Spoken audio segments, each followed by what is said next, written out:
Jan. Well, the good news is most of you aren't here to listen to me or listening to Mike Huckabee. Sometimes we say the eagle has landed, the Suburban has arrived. And so Mike Huckabee is in the building, and he'll be on here in just a minute. Guys, I believe our state needs new leadership in the state of Iowa today.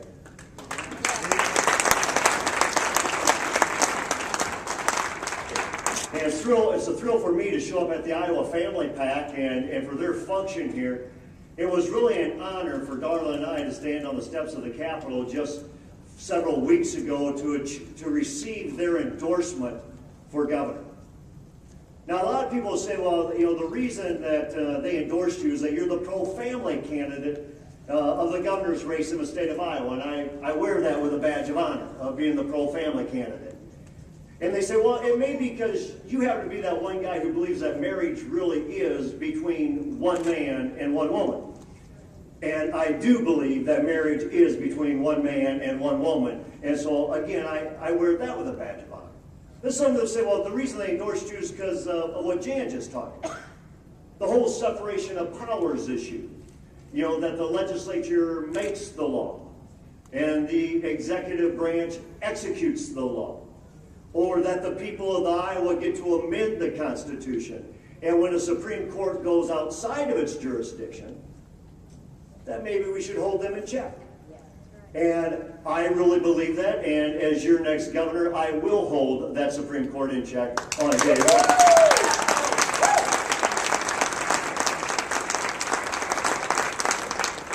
But being a pro-family candidate is more than just about marriage, and it's more than just about the separation of powers. It's about really opening up this state for business. One of the most pro-family things we can do is to create an economic environment where families can actually compete and thrive in the business world to produce and provide for their families. And that's why, ladies and gentlemen, as a candidate for governor, I go all across the state. And I talk about how we've had governor after governor after governor talk about how we're going to open up this state for business.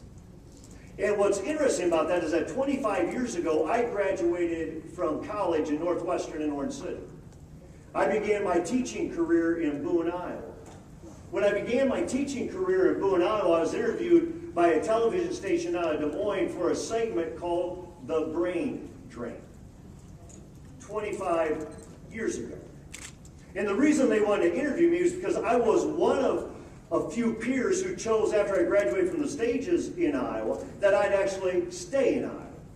But a lot of my peers left, and they went on to other states. And that's what they called the brain drain. 25 years later, I have my oldest son, Hans, who will graduate from Northwestern College in Orange City. Some people say, well, Bob, you don't give your kids a choice of which college they go to. I say, of course I do. I say, do you want to eat or not? But he's going to graduate from Northwestern College in Orange City. He studied at Oxford University, and while he was studying at Oxford University, an international finance firm out of New York flew him from London to New York City. And they interviewed him for a position in New York City in the finance district. And before Christmas, our oldest son, Hans, signed a contract, and he will be going to work on July 5 in the finance district of New York City. Ladies and gentlemen, I happen to believe we export our most valued resource, and it's called our children. Yep. We need to have a governor who understands what does it take to open up a state for business.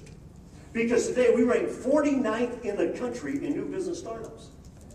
49th in the country. If I was coaching basketball, if I tell my team we rank 49th out of 50, I'd have to say we're not any good. We rank 49th out of 50, and Iowa in America is built on the back of small business and industry. We rank 46th in the country for a hospitable business environment. Ladies and gentlemen, we need to have a governor who actually knows what it takes to create private sector jobs, not just public sector jobs. Yes. We need to put a focus on opening up this state for business. And the way it's going to happen is not rocket science. I used to teach business, used to teach accounting, used to teach economics. This isn't rocket science. If you're going to open up this state for business, you better have a competitive tax structure so businesses can compete and thrive in the state of Iowa. have a competitive tax structure, you need to have a friendly regulatory structure. You need to have a regulatory structure that's a hand up for business development and growth instead of being a hand down for business development and growth. Yes. But you also better have a governor who is willing to aggressively market this state as a right-to-work state, not a union shop state.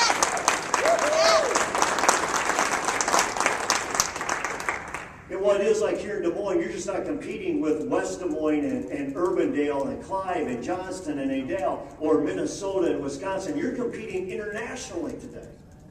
We need to have a tax structure and a business structure that is conducive for business development and growth, and then we can keep our young people in the state of Iowa, and we can give those young families who have left Iowa an opportunity to come back to Iowa. And I believe opening up Iowa for business is one of the most pro-family things we can do in this state, and I plan as your next governor to do that.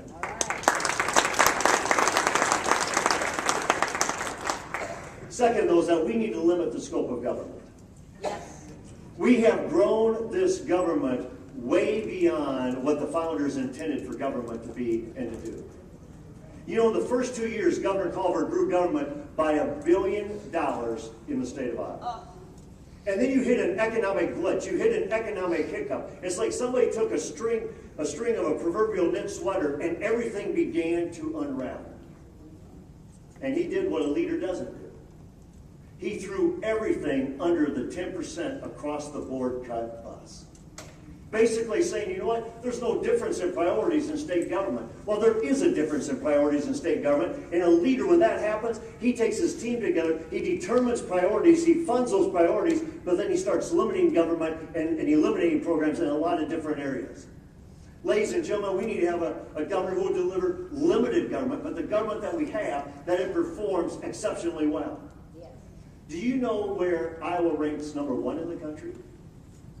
We rank #1 in the country for wage disparity between state government employees and private sector employees. Yeah.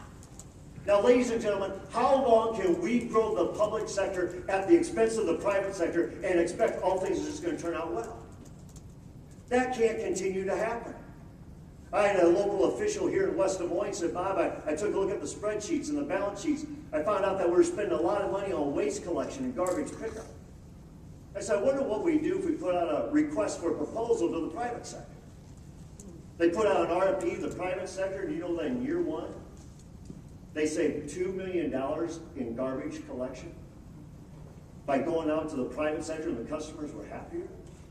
I believe government should be so transparent, you should be able to log on, and you should be able to see how much does it cost to mow the grounds at the Capitol? How much should it cost to mow the grounds at Terrace Hill? And if the private sector can do it better, we need to let the private sector do it better. But some things government needs to get out of, and some things the government needs to fund and stay involved in. Yes. Last thing. As a former teacher and high school principal, I find it unconscionable what we've done to education in the state of Iowa. We have funded a bureaucracy at the expense of a classroom. We have built more hoops for teachers to jump while we deprofessionalize their profession. I believe if we're going to reform education, which I believe is a Dutch thing to do, by the way, to reform education, we better get back to some basics. #1 is the parent's right, is the parent's privilege, is the parent's responsibility to raise, nurture, and educate the child, not the government. Woo!